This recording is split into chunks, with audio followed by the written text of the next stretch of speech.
σε ξεκουράζει και είναι μια ευρηματικότητα. Σε χωρίζει. Σε χωρίζει και τη βλέπετε. Μόνος σας είναι τη σύζυγός σας.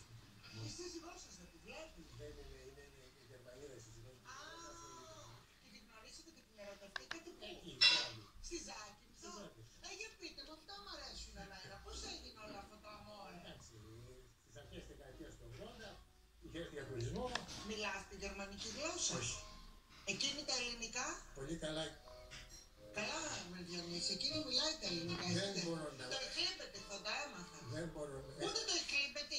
Δεν θυμάμαι πότε είπα το σ' αγαπώ στη γυναίκα μου. Σίγουρα όμως δεν το είπα στα γερμανικά, το είπα στα εγγλέζικα.